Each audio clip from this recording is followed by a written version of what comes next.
días, hermanos y hermanas. Les saludo en el amor del Señor. Y aprovechamos también de saludar a toda nuestra hermandad y amigos que nos ven a través de nuestra página en internet en www.iglesiacristianalaserena.cl. El día de hoy vamos a continuar, por supuesto, con el estudio que hemos estado haciendo durante ya varias semanas en relación a la carta del apóstol Pablo a los hermanos de Éfeso.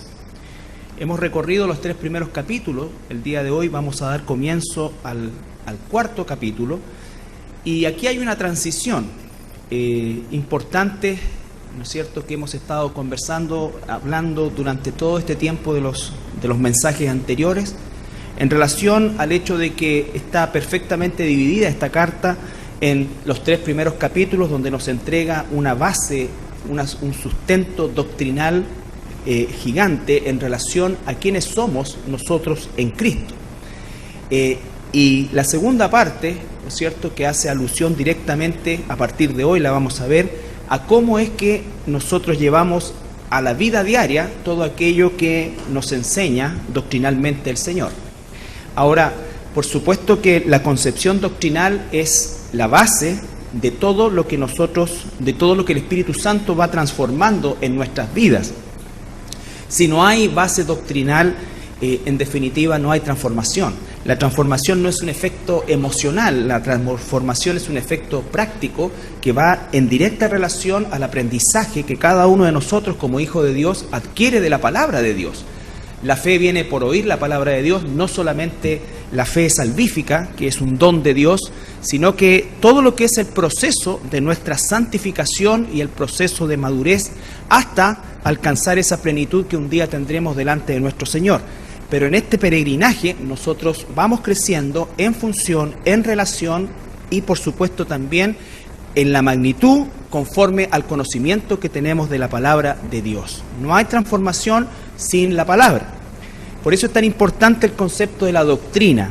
Yo lo he repetido muchas veces que el aspecto de la doctrina es algo que se debate mucho el día de hoy, no tanto en relación a la doctrina propiamente tal, sino que en relación a la utilidad de la doctrina. Vivimos en una época donde se ha hecho un énfasis sobredimensionado en todos los aspectos de carácter emocional, que en definitiva lo que hacen es, de alguna manera, lograr que justamente esas emociones produzcan un estado pasajero, por cierto, de bienestar, pero que no se sustenta sobre nada. Y como no se sustenta sobre nada, entonces no se plasma en una conducta distinta. Y es así como tenemos muchas veces una conducta muy alejado de lo que es, por decirlo de alguna manera, el prototipo de un cristiano. Entonces, no estoy diciendo que no nos emocionemos. Por supuesto, somos seres mixtos, que tenemos una compleja estructura emocional, ¿no es cierto?, y por supuesto también tenemos una estructura mental, pero si nosotros permitimos que las emociones, que son sumamente engañosas, no todas por supuesto, pero el concepto engañoso se refiere al hecho de que las emociones gatillan acciones que no pasan normalmente por el proceso de pensar, meditar, ¿no es cierto?, y evaluar.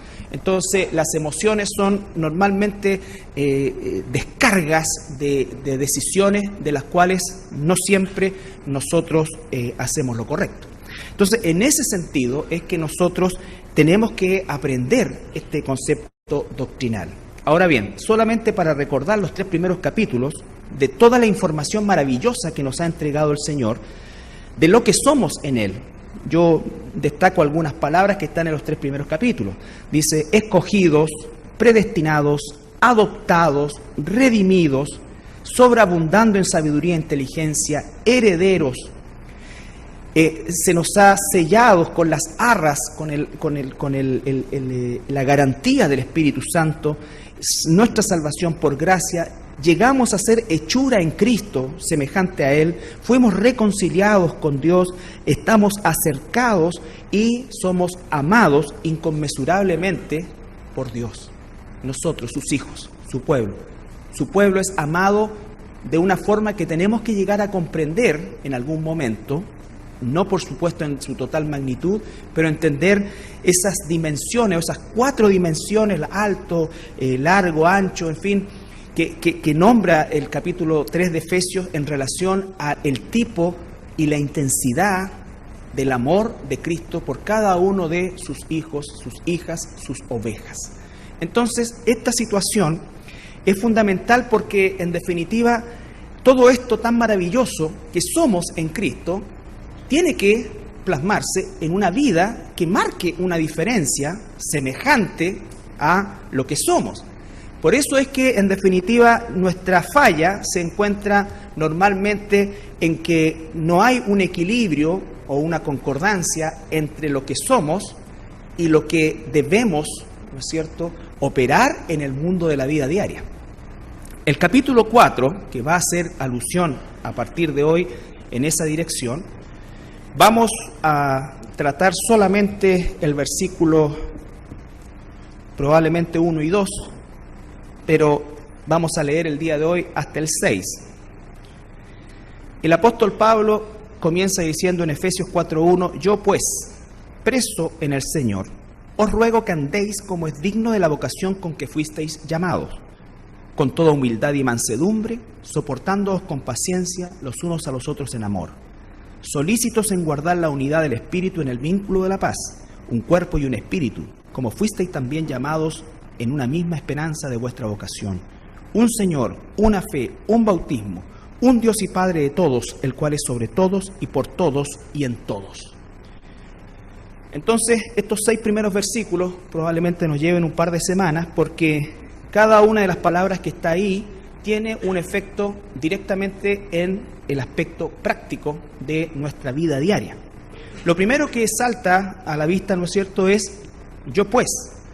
Esa palabrita pues es una transición habitual en el idioma original a, ¿no es cierto?, completar algo, ¿no es cierto? Dado que soy heredero en Cristo, soy predestinado, soy elegido, todo, entonces, o como consecuencia, se produce naturalmente lo que viene a continuación. Entonces, yo pues, preso en el Señor. Otra cosa que inmediatamente nos llama la atención es cómo el apóstol Pablo dice que él está en esa condición por causa de Cristo. Todos nosotros, de alguna manera, tenemos circunstancias, algunas difíciles, otras muy difíciles, otras no tan difíciles, pero ciertamente las circunstancias son algo que de manera general no podemos nosotros determinar. Hay circunstancias inesperadas, que son circunstancias complicadas algunas veces, pero lo importante de acá es que el apóstol Pablo no considera nunca las circunstancias en un plano horizontal, que alguien me hizo algo, ¿no es cierto?, que me pasó algo o que me están perjudicando en algo, ¿no es cierto?, sino que él siempre, y lo podemos ver a lo largo de toda la Escritura, midió las circunstancias y las canalizó de forma vertical.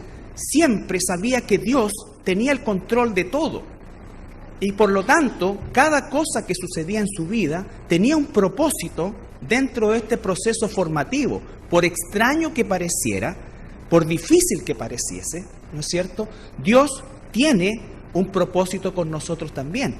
Nosotros estamos acostumbrados por una concepción más bien egocéntrica de analizar todas las circunstancias en una función horizontal. Entonces todos nosotros, me incluyo por supuesto, tendemos a horizontalizar las cosas y por lo tanto cuando horizontalizamos las cosas siempre hay un culpable, siempre hay alguien que en definitiva es responsable y probablemente nosotros en ese escapismo que tenemos de manera natural de las responsabilidades vamos a poder encontrar en las circunstancias justificación para muchos pecados que cometemos con habitualidad. Entonces, cuando estamos nosotros en Cristo y aprendiendo del apóstol Pablo, él dice, yo estoy preso acá no porque Roma me tomó prisionero, Roma es el instrumento, quien me tiene en este lugar es Dios mismo. Dios mismo me tiene acá. ¿Algún propósito tiene? Claro que sí, y lo vemos nosotros en la historia de la vida del apóstol Pablo, cómo es que esos periodos de cautiverio fueron los periodos más prolíferos para su escritura. ¿no es cierto? De hecho, la carta de los Efesios nace en una celda, nace en una situación de cautividad, de encarcelamiento. El único delito que cometió el apóstol Pablo fue predicar la verdad de Jesucristo. Entonces, vemos cómo es que estos elementos que forman las circunstancias de la vida del apóstol Pablo son siempre vistos de manera vertical. Y cuando son vistos de manera vertical, siempre nosotros glorificamos a Dios porque cumplimos lo que Dios tiene planificado conforme a esa circunstancia, por terrible que sea. Nadie de manera natural quiere tener una circunstancia complicada. Yo no quiero eso, no soy un mártir, ni pretendo serlo. Pero las circunstancias son situaciones que están también en las manos de Dios. Todo está en las manos de Dios y sobre todo tú como hijo e hija, tenemos que saber eso porque efectivamente nada de lo que sucede está fuera del control de Dios. La enfermedad que podemos estar padeciendo, la situación económica que podemos estar padeciendo, la situación familiar, en fin, lo que sea, de alguna u otra manera, y de todas maneras, por supuesto que si somos hijos de Dios y estamos caminando en su camino y estamos, como dicen los primeros capítulos, llenos de la inteligencia, la sabiduría espiritual por medio del conocimiento de su palabra, entonces tendremos una capacidad sobrenatural de evaluar los eventos de nuestra vida en forma vertical, De lo contrario, esas mismas circunstancias que Dios ha puesto para nuestro crecimiento, por nuestra falta de entrenamiento, nuestra falta de entrega al conocimiento de Dios, va a resultar siempre en un obstáculo, y no en un peldaño que nos catapulte un pasito más arriba en relación a la imagen de Cristo en nosotros.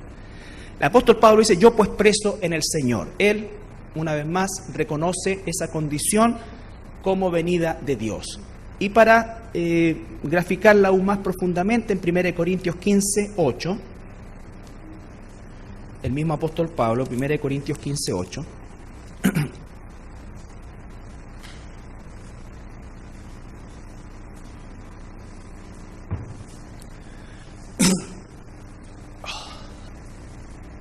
me voy a poner el pañuelo hoy día, pero voy a parecer cantante tango. Sí. Me la voy a aguantar, ¿no? 15:8. Y el último... Yo cantaba tango. Entonces el apóstol Pablo dice, después que empieza a contar cómo fue su aparición, cómo es que el Señor Jesucristo lo encontró en el camino de Damasco, o se presentó a su vida, dice, y al último de todos como un abortivo me apareció a mí, porque yo soy el más pequeño de los apóstoles, que no soy digno de ser llamado apóstol porque perseguía a la iglesia de Dios. Pero por la gracia de Dios soy lo que soy, y su gracia no ha sido en vano para conmigo. Antes he trabajado más que todos ellos, pero no yo, sino la gracia de Dios conmigo. Entonces, vemos la actitud del apóstol Pablo. Lejos de echarse a morir, ¿no es cierto?, de autocompadecerse, de culpar a otros, ¿no es cierto?, él dijo, no, yo como un abortivo, yo era un perseguidor de la iglesia. Yo no nací de manera natural en el seno del apostolado que Jesucristo tuvo con los primeros discípulos. A mí Jesús se me presentó resucitado y me confrontó con mi condición. Entonces él dice, pero a pesar de quién era, hoy día me enfoco en quién soy, y la gracia de Dios en mí hace que yo trabaje más y más y más que todo, y a la larga, en términos prácticos, el apóstol Pablo es lejos, sin hacer un concepto comparativo, ni quién es mejor ni quién es peor, pero es lejos, después del Señor Jesucristo, por supuesto, la figura más relevante del Nuevo Testamento. La figura más relevante del Nuevo Testamento. Él no lo pidió, nosotros lo estamos diciendo, él ni siquiera lo vivió, al contrario, terminó sin cabeza por causa de esto, ¿no es cierto? Pero la historia le hace justicia en relación a lo rutilante que es su figura en el Nuevo Testamento. Por supuesto, después de nuestro Señor Jesucristo, nosotros tenemos en la figura del apóstol Pablo el ejemplo más vívido del cristianismo. Este mismo apóstol Pablo, volvemos a Efesios,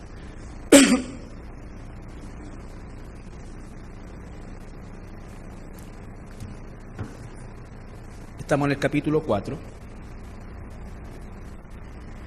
Entonces el apóstol Pablo tenemos claro cómo es que él veía las circunstancias, cómo él trataba las circunstancias, y espero que cada uno de nosotros lo haga de la misma manera, en función de la madurez, que es un privilegio de todos, ¿no es cierto?, y una responsabilidad de todos, y no algo que está como determinado para ciertos iluminados. No, esto es un privilegio, es una responsabilidad de cada hijo e hija de Dios, conocer a nuestro Salvador por medio de la palabra de Dios y ser transformado por medio de las circunstancias y el poder del Espíritu Santo.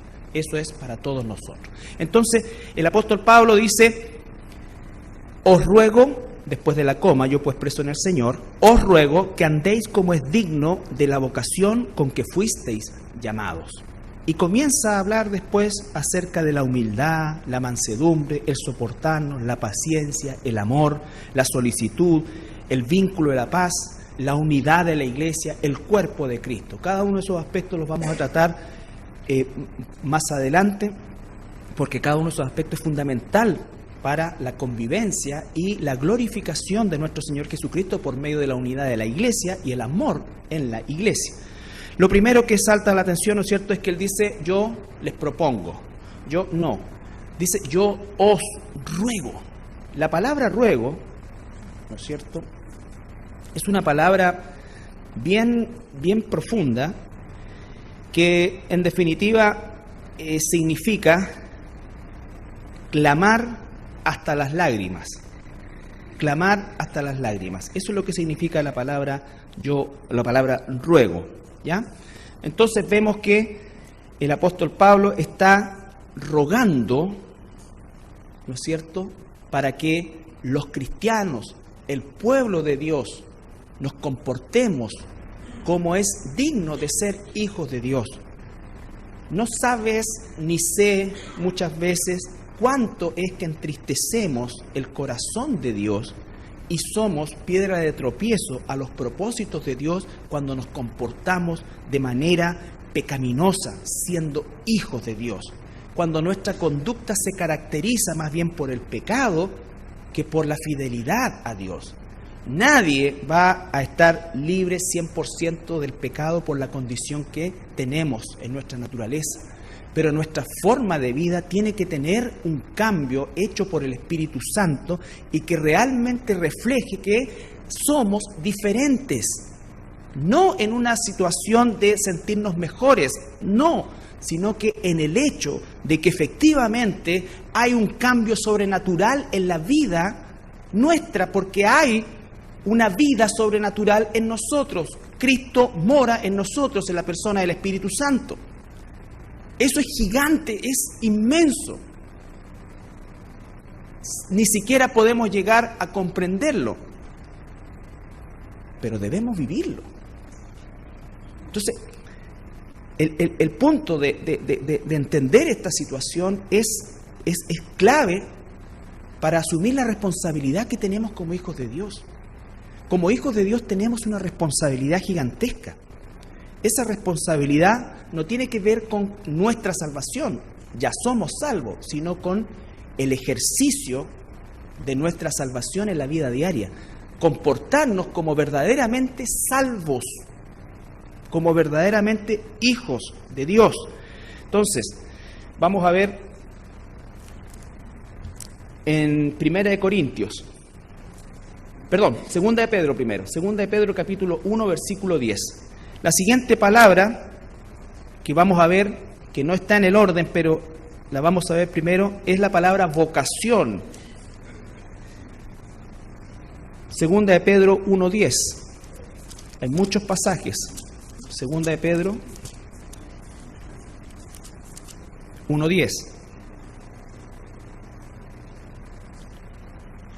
El apóstol Pablo está hablando de andar como es digno de la vocación. 2 de Pedro, 1:10. 2 de Pedro 1:10. Dice: por lo cual, hermanos, tanto más procurad hacer firme vuestra vocación y elección, no la elección nuestra por Jesús, la elección de Él por nosotros. Porque haciendo estas cosas, dice, no caeréis jamás. Entonces la pregunta es, ¿por qué caemos? La respuesta es porque nosotros no procuramos con firmeza hacer esa vocación en el día a día, ¿no es cierto?, en cuanto a nuestra manera de vivir, La promesa está. Entonces nosotros entendemos ese concepto de vocación. La palabra vocación también es interesante porque es la palabra klesis, que significa habilidad o capacitado para un llamado. Nosotros normalmente lo usamos en las profesiones u oficios. Dice, esta persona tiene una vocación por el servicio. ¿No es cierto? Los políticos tienen una vocación por el servicio. Esta persona verdaderamente tiene una vocación por ser maestro, maestra. Es su vocación. ¿Por qué? Porque como que nació para eso. Nació para eso. Entonces, cuando hablamos de la vocación cristiana, no estamos hablando de algo que está en nuestra naturaleza. Estamos hablando de algo que nos es imputado por causa de ser hijos de Dios. Él pone la vocación de ser hechos o de ser y vivir como hijos de Dios. Es algo que Él coloca. Nosotros tenemos que activarlo, tenemos que desarrollarlo. Pero Él coloca esa vocación, esa nueva vocación, que por supuesto está por sobre nuestras vocaciones naturales, que también son puestas por Dios. Pero el concepto de la salvación, el concepto de ser hijos de Dios, implica en lo práctico que nosotros tenemos una marca, ¿no es cierto? Dejamos una marca en la cual se ve claramente la vocación a la que hemos sido llamados, ¿no es cierto? La vocación a la que hemos sido llamados. Ahora, en Colosenses, capítulo 1, versículo 10.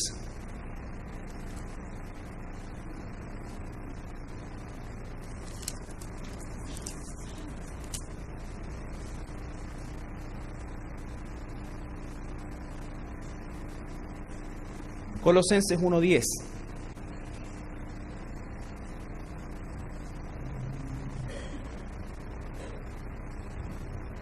La siguiente palabra es andéis, dice. Yo pues preso en el Señor os ruego que andéis. Andéis o andar es la palabra peripateo, que significa estilo o forma de vida. Estilo o forma de vida. Vale decir lo que prima en la vida de una persona. Esta persona tiene un estilo de vida de esa manera, ¿no es cierto? Nosotros podemos llegar a definir incluso grupos poblacionales por su estilo de vida, ¿no es cierto? ¿Cuál sería el estilo de vida de los hippies, de esto, de acá, de allá? En fin, hay algunos que son más característicos que otros, pero el estilo de vida es como el sello de lo que predomina en nuestra vida. En función de ese estilo de vida se toman las decisiones, ¿no es cierto? En función del estilo de vida se ejercen como digo, ¿no es cierto?, las decisiones y principalmente las acciones que nosotros diariamente tomamos, tanto en las situaciones domésticas como en aquellas cosas que tengan un carácter más trascendente. Colosenses 1:10 dice, para que andéis, otra vez la palabra peripateo, o sea, para que vivan, para que su estilo de vida sea digno del Señor, muy similar a lo que nos está diciendo en Efesios, para que nuestro estilo de vida sea digno del Señor, agradándole en todo, llevando fruto en toda buena obra y creciendo en el conocimiento de Dios. Es un pasaje gigantesco, porque implica que nuestro andar tiene que agradar a Dios. Puede que nuestro andar desagrade al mundo, y de hecho va a desagradarle al mundo. Va a agradarle a nuestros hermanos, por supuesto que sí, pero va a desagradarle al mundo. El mundo odia. No, el mundo no le tiene mala al cristiano. El mundo odia el cristianismo, consciente o inconscientemente. Por eso es que nosotros, ¿no es cierto?, de manera inconsciente, o desgraciadamente a veces de manera consciente, queremos ser como el mundo y comenzamos a actuar como ellos, a parecernos más como ellos, porque en definitiva queremos agradarle porque no queremos ser aislados. Entonces confiamos más en la recepción que vamos a tener de los distintos grupos sociales en los que nos movemos, más que la aceptación de nuestro Señor Jesucristo. Entonces, es un proceso, es algo que nos va a llevar permanentemente a confrontarnos con nuestra manera de comportarnos. Vuelvo a insistir, para que andéis como es digno del Señor, agradándole en todo. Ahí incluye todas las decisiones que nosotros tomamos. Llevando fruto de toda buena obra y creciendo en el conocimiento de Dios. Ahí mismo en Colosenses, el capítulo 2, versículo 6.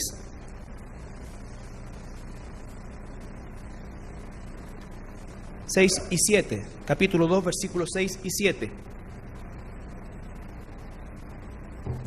Por tanto, de la manera que habéis recibido al Señor Jesucristo, andad en Él, compórtense como hijos de Dios, como arraigados y sobreedificados en Él y confirmados en la fe, así como habéis sido enseñados, abundando en acciones de gracia. Todo eso son elementos de un tipo de comportamiento, todo eso es práctico. Y lo está diciendo el apóstol Pablo, que está en una condición, en el caso de Éfeso, está bajo prisión, está en una situación de absoluto menoscabo en lo social, ¿no es cierto?, en lo moral, en lo físico, pero él está, a pesar de eso y por sobre eso, viviendo de una manera que realmente nos impacta hasta hoy, 2000 años después, leyendo esto. Entonces, tu vida, mi vida, tiene que agradar a Dios. Eso va a impactar. El mundo lo va a desechar. Pero aquellos que son de Dios van a ser tocados por medio de tu palabra, por medio de tu ejemplo de vida, por medio de tu consecuencia como cristiano. Ahí mismo en Colosenses capítulo 4, versículo 5.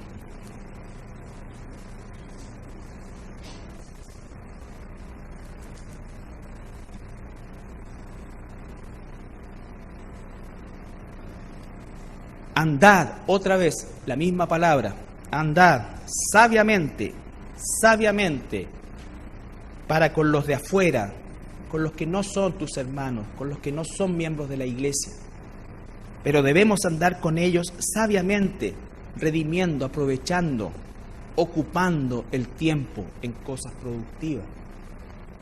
productivas en lo espiritual.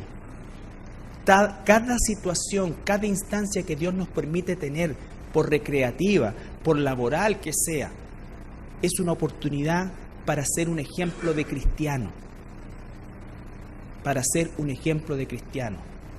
Con los hechos, y que esos hechos amparen las palabras que Dios nos va a permitir también decir.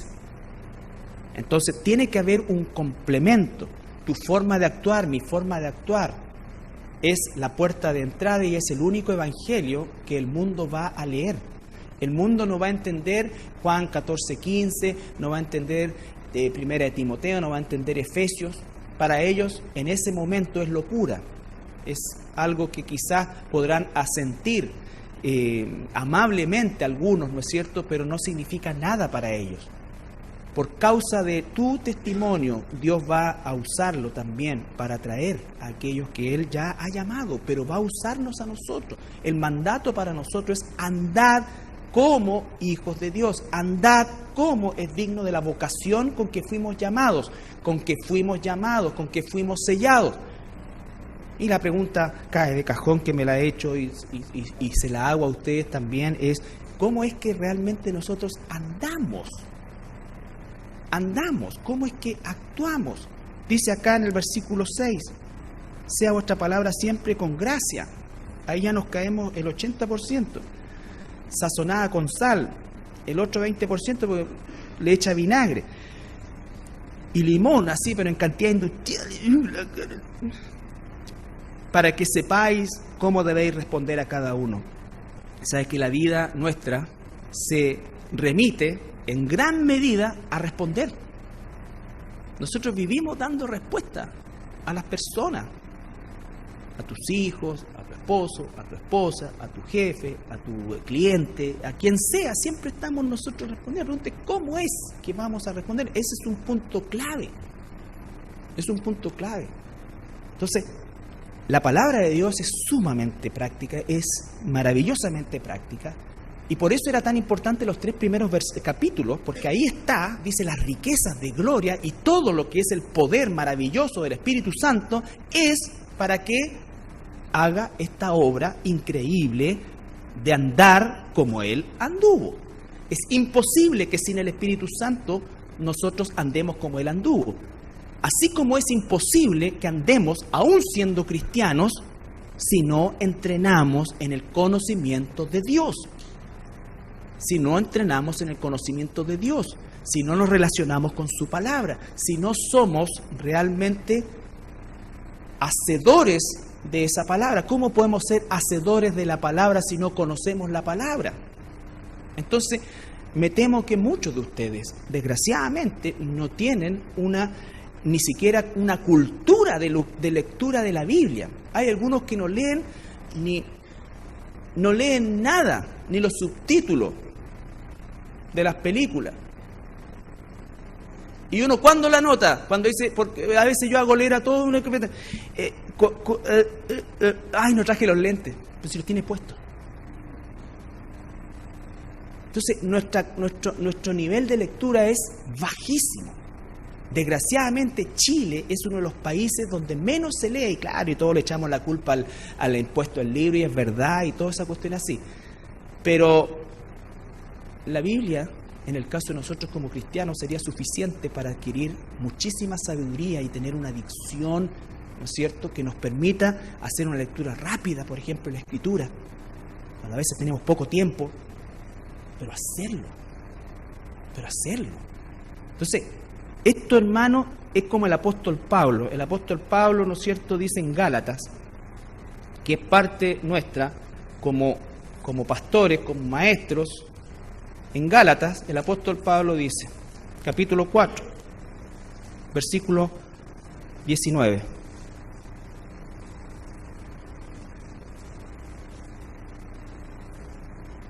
Versículo 18 y 19. Ustedes saben que la carta de Gálatas es una carta donde el apóstol Pablo se derrama también como persona. Ahí tenemos nosotros a Pablo en un derramamiento emocional también. Él les dice Gálatas insensatos, cuya traducción en el original es Gálatas estúpidos. ¿Cómo es que, siendo liberados por la gracia, ahora vuelven a la esclavitud de la ley? Entonces, él está consternado. ¿Por qué? Porque también dice el apóstol Pablo, humano. En el sentido de que hay una inversión de tiempo, hay desgaste, hay preparación, hay todo eso. ¿Para qué? Para que después vuelvan atrás. Entonces él les dice en el 19 ya más calmado, hijitos míos. En el 18, bueno es mostrar celo en lo bueno, siempre, y no solamente cuando estoy presente con vosotros. Hijitos míos, por quienes vuelvo a sufrir dolores de parto. O sea, pensé que ustedes ya habían entendido, pero ahora vuelvo a sentir los mismos dolores de parto, en el sentido, ¿no es cierto?, de cuando estaba explicándole los primeros rudimentos, ¿no es cierto? Entonces, hasta que Cristo sea formado en vosotros. Ese es el clamor de Pablo por estos hijos espirituales de Galacia, perdón. ¿Ya? Galicia en España. Entonces, él tiene ese sentir y derrama su humanidad, pero él está exhortándolos conforme a la palabra de Dios, Él no nos está denostando. Él lo que está haciendo es haciéndolos reaccionar ante una situación, como les dice después, ustedes debieran ya ser maestros, pero todavía, el apóstol Pedro, ¿cierto?, hay que darles leche. Y eso sigue hasta nuestros días. No ha cambiado, desgraciadamente, no ha cambiado. Pero eso no va a cambiar si nosotros no tomamos los pasos, la carrera que tenemos por delante, ¿no es cierto?, y que estamos corriendo este maratón, Necesitamos nosotros entender de una buena vez que si no tenemos una disciplina en la Escritura, si no tenemos una disciplina en la oración, nosotros vamos a fracasar en nuestra manera de vivir, siendo cristianos, lo cual es peor todavía. Porque teniendo tremendas riquezas de gloria que el Señor nos da por medio de su Espíritu Santo, decidimos voluntariamente vivir en una condición decrépita, una condición mala, que no rinda realmente honor a nuestro Salvador. Entonces, volvemos a Efesios, capítulo 4.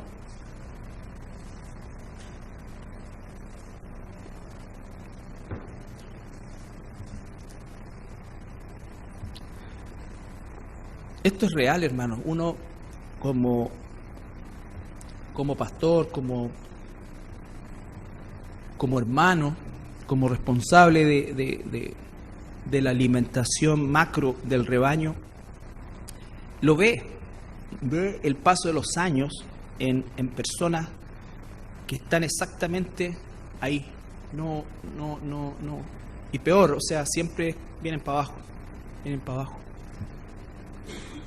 Así un recuento yo, a propósito, le eché de menos a muchos de ustedes en la reunión del día jueves, a pesar que la avisamos como con un mes de anticipación, y recibí solamente 4 familias que se excusaron por razones de verdad imposibilitantes.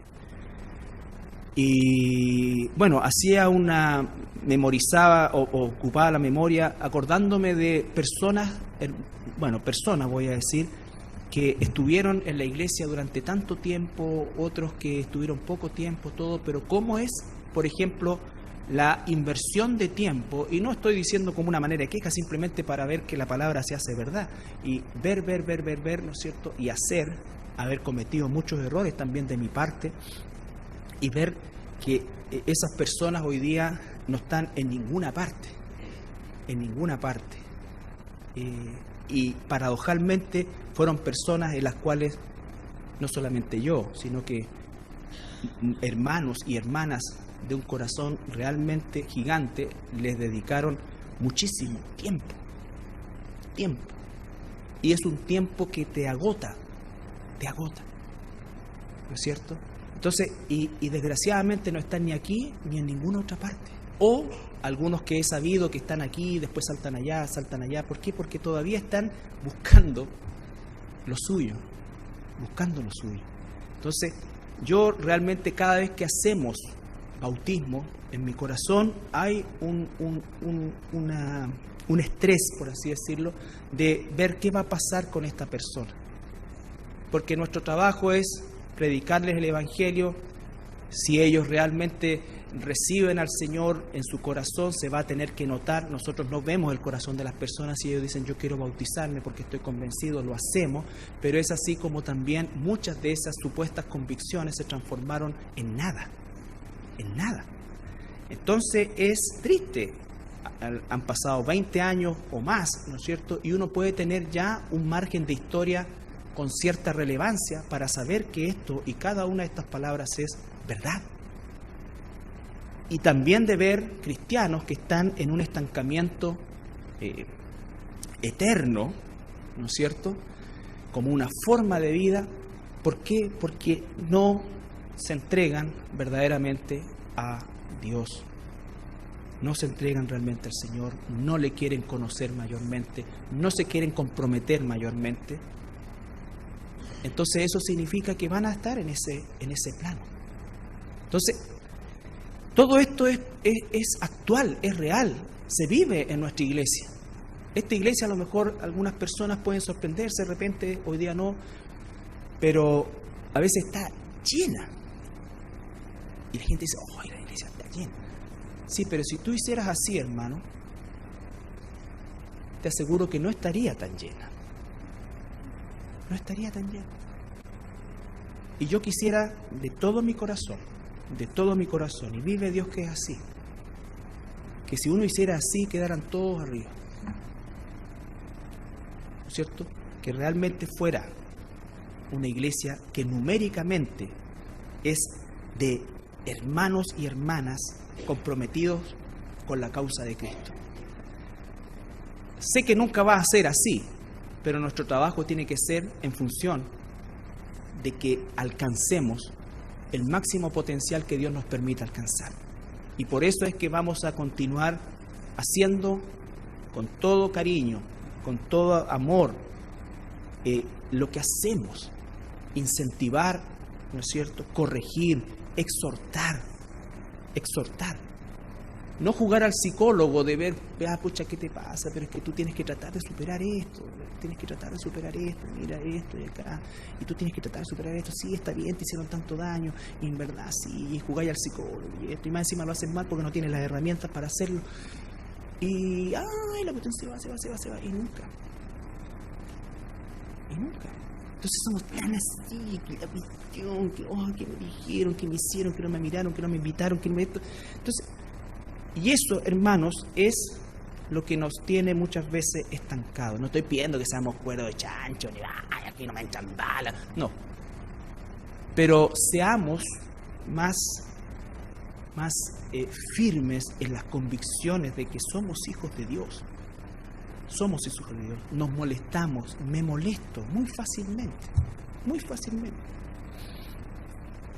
Y son pruebas que el Señor te coloca, ¿no es cierto? Y que van, pruebas pequeñas, pruebas grandes, las que sean, pero uno ahí se da cuenta, y después dice, Señor, gracias, porque no hice ninguna tontera.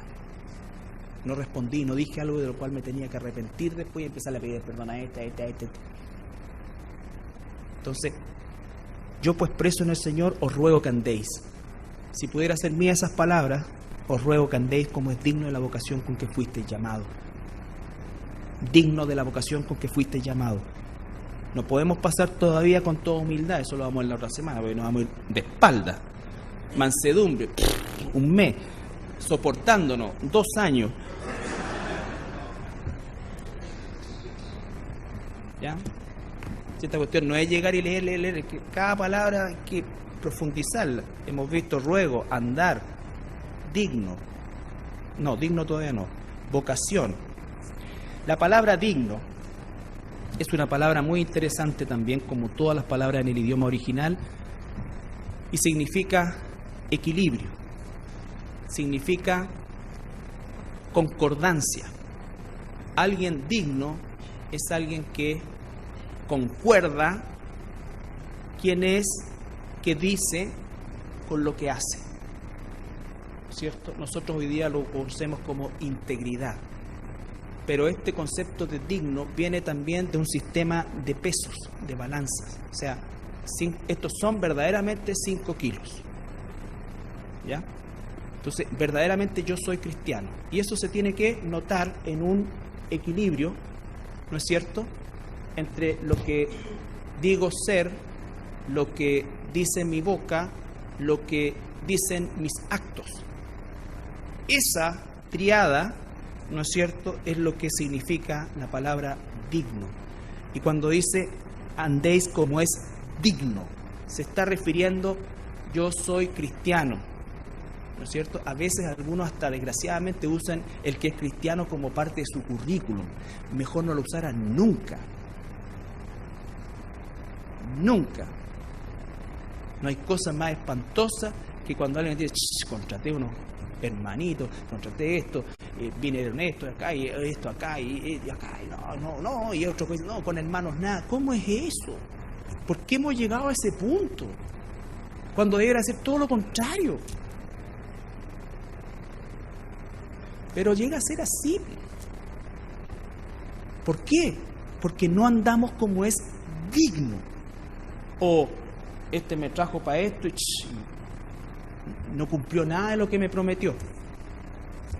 Entonces, todo esto, hermano, no significa que nuestras relaciones van a ser, todo el mundo feliz, perfecto, todo quedó sensacional. No, por supuesto que vamos a tener roces, vamos a tener cosas, pero tenemos que actuar y vivir como es digno de la vocación con que hemos sido llamados. Fuimos llamados a vida eterna, fuimos llamados a ser herederos, somos hijos de Dios, el Señor Jesucristo, su carácter se está formando en nosotros.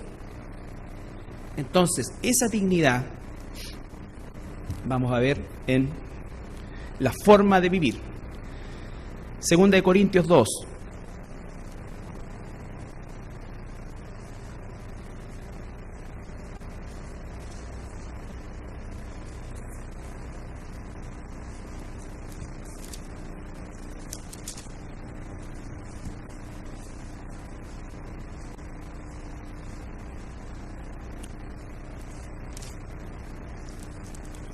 Segunda de Corintios capítulos 2, versículos 5 al 11.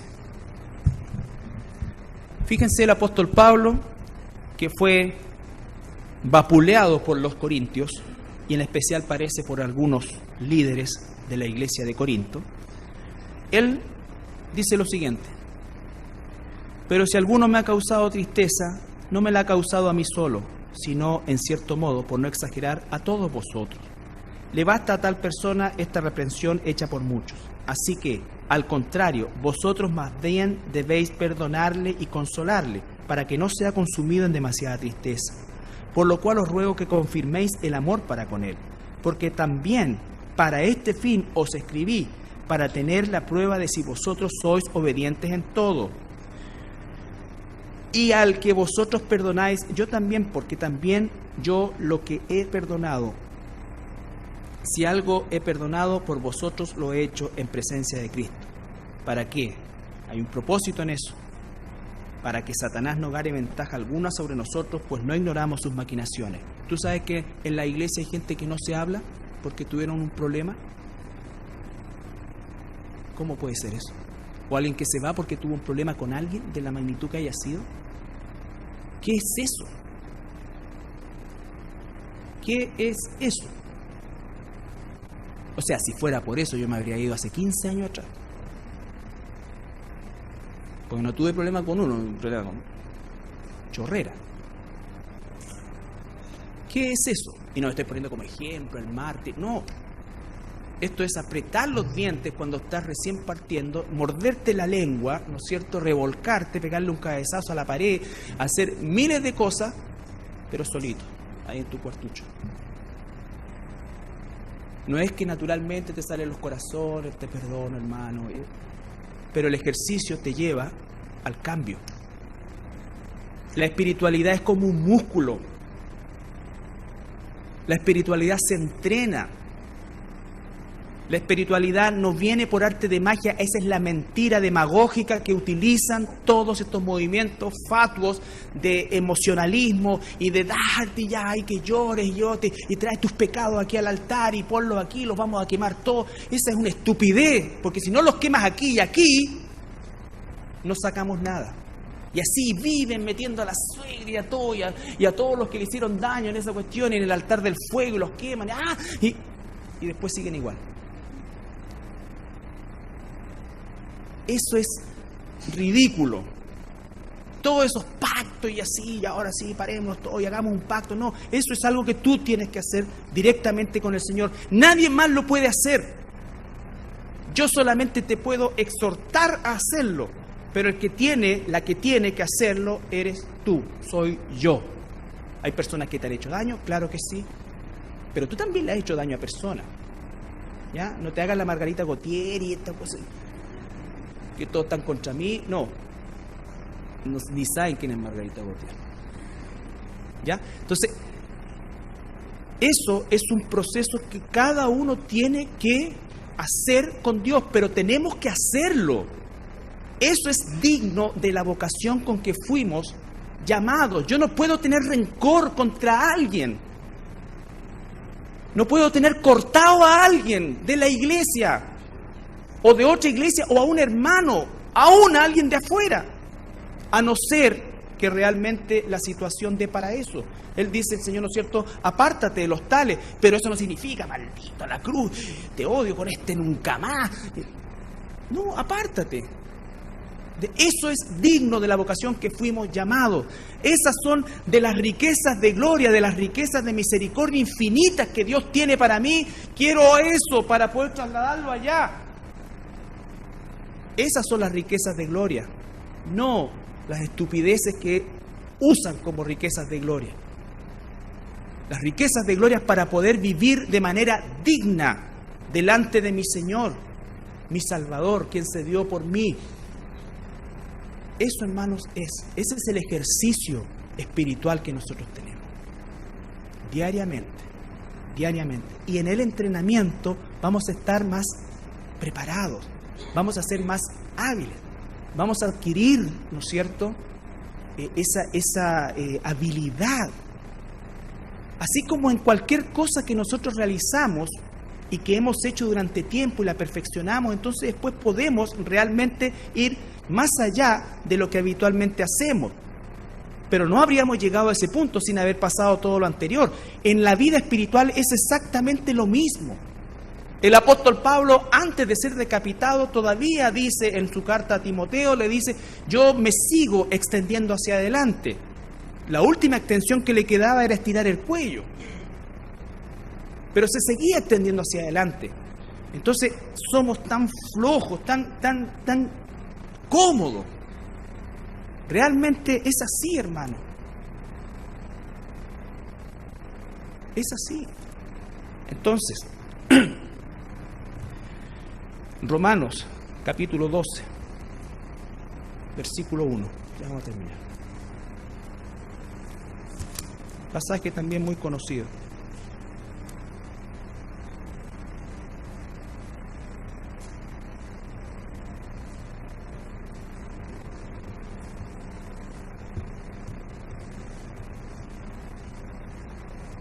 Romanos 12:1. Así que, hermanos, os ruego por las misericordias de Dios, otra vez está rogando, por las misericordias de Dios, que presentéis vuestros cuerpos en sacrificio vivo, santo, agradable a Dios, que es vuestro culto racional. Presentarse delante de Dios. Romanos 16:17.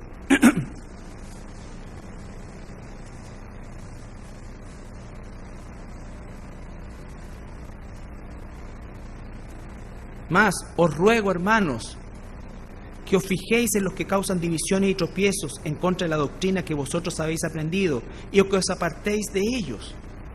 Que os apartéis de ellos. No los invite a tu cumpleaños. No vayas a lo suyo. Que sepa que hay una división. No un odio, no una rabia, no, hay una división. Tú traes otra doctrina.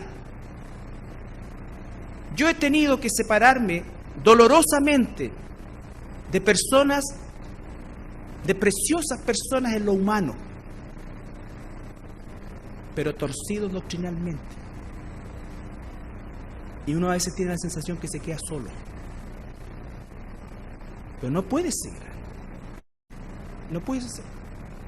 ¿Por qué? Porque el Señor también dice que seamos nosotros, también Él nos ruega, el apóstol Pablo, que nos fijemos en quienes causan divisiones. Por supuesto que esto viene posterior a todo lo que es la corrección, esto acá, allá, y la persona finalmente no quiere, entonces apártate de los tales.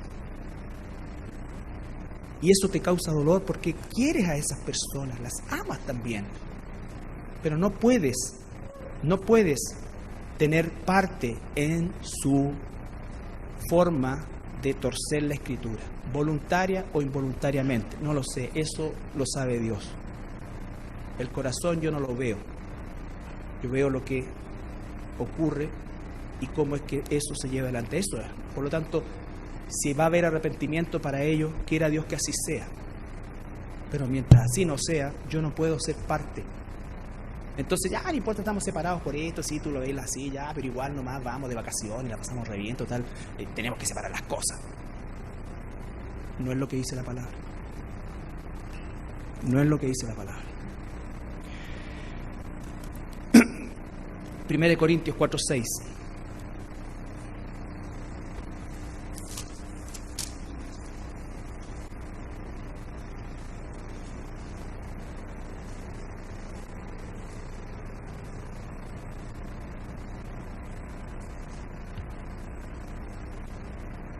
Pero esto, hermanos, lo he presentado como ejemplo en mí y en Apolos, por amor de vosotros, para que en nosotros aprendáis. ¿Eres tú hoy día un ejemplo para tu hermano más nuevo? No estoy diciendo que es perfecto, no, pero eres tú un ejemplo para un hermano, una hermana más nueva que pueda ver en ti este ejemplo, porque también es una responsabilidad nuestra. Tenemos hermanos nuevos, hermanas nuevas. ¿Eres tú un referente digno del Señor para ser un ejemplo a otros también? Debiéramos. Vuelvo a insistir, esto no es un privilegio de algunos iluminados y seres especiales y que hay un aura alrededor tuyo. No, esto es una responsabilidad y un privilegio de cada hijo e hija de Dios. No sea que por causa de uno os envanezcáis unos con otros. ¿Ya? Y el capítulo, ahí mismo en el 4.1 dice, así pues téngannos los hombres por servidores de Cristo y administradores de los misterios de Dios. Ahora bien, se requiere de los administradores que cada uno sea hallado fiel, que cada uno sea hallado fiel. Primera de Pedro 2.11.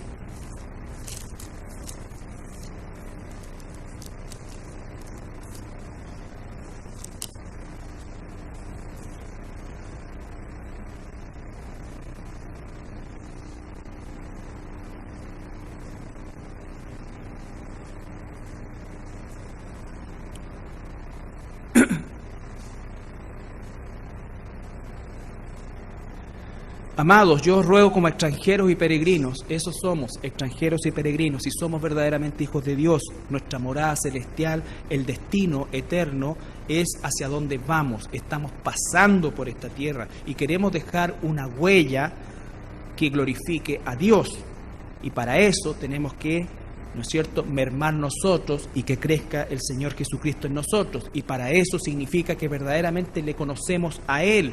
Y para eso, y eso viene como consecuencia de tener realmente una disciplina en la lectura, en el conocimiento y en la práctica.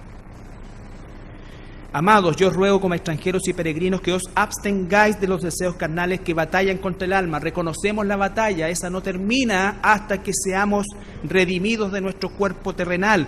Pero mientras estamos en este proceso debemos batallar contra eso. ¿Cómo podemos batallar y triunfar si le damos tanta ventaja a nuestra naturaleza caída? Si tú multiplicas las horas de televisión, las horas de ocio, las horas que sea, y las pones en relación a tu tiempo con el Señor, llámale devocional, tiempo especial, lo que sea, pero tu tiempo diario con el Señor, ¿a qué se reduce? ¿Cómo es que es la comparación? Es monstruosamente desequilibrada y estoy seguro que es así. Estoy seguro que es así. No soy profeta ni hijo de profeta, pero estoy seguro que es así. Por lo tanto, ¿cómo es que podemos dar batalla contra esta naturaleza carnal que tiene una fuerza gigantesca? Pero mayor es el que está en nosotros, dice la palabra. Y todos decimos, amén, sí, pero no lo entrenamos. Lo tenemos contrito. Y entonces cuando viene la prueba vamos a reaccionar con lo que tenemos. Y lo que tenemos es carne. Naturaleza carnal. Rabia, división, desprecio, amargura. Culpando siempre a otro. Nadie que se ha ido acá jamás ha dicho, ¿sabes qué? En realidad yo me farrié un tiempo especial. Yo realmente nunca quise hacer las cosas. Yo nunca he escuchado. Cuando uno dice, hoy me encontré con tal persona, te odia. Te odia. No estoy hablando de que le caigo mal, te odia. Entonces tú decís, oye, pero nunca van a reconocer, entonces, bueno, qué lástima, ¿no? Unas ganas, entonces ahí te empieza a arder la vena para llamar y... Pero... no es fácil. La muerde, la cae por el Señor. Yo muchas veces le he dicho que porque yo sé que el Señor me puso en el pastorado. Porque me tiene así, amarrado. Y me moldea así, porque si no, la justicia por mis manos sería la tónica de nuestra vida, como familia, como todo. No, por naturaleza no soy un manso, ni humilde. Entonces, y lo reconozco, pero también reconozco la obra de Dios en mí. Y si lo hizo conmigo, esta es la típica, pero es verdad, también lo puede hacer contigo. Pero tú tienes que entregarte. ¿Cómo es que podemos reaccionar como cuando éramos carnalotes hace 10 años atrás? O sea, ¿cómo no haber ningún cambio? ¿Cómo hacer la cuestión igual? Y eso es ¿por qué? Porque nosotros no estamos preparados. Amados, yo ruego como extranjero y peregrino que os abstengáis de los deseos carnales que batallan contra el alma, manteniendo vuestra manera de vivir entre los gentiles, para que los que murmuran de vosotros como de malhechores glorifiquen a Dios en el día de la visitación. Ahí viene el testimonio. Al considerar vuestras buenas obras, ellos cuando vean tus buenas formas, cuando vean tu forma de vivir consecuente con el hecho de ser cristiano, ellos no van a decir alabado sea tal persona, sino lo que van a decir alabado sea el Señor. Hacia allá los va a llevar. Entonces, vamos a llegar hasta ahí. La próxima semana vamos a comenzar con lo primero que aparece como estas características en el capítulo 4, que es la humildad. Entender bien qué es lo que es la humildad. Pero el propósito de hoy día es que nosotros hagamos una evaluación conforme a la información que hoy día hemos recibido.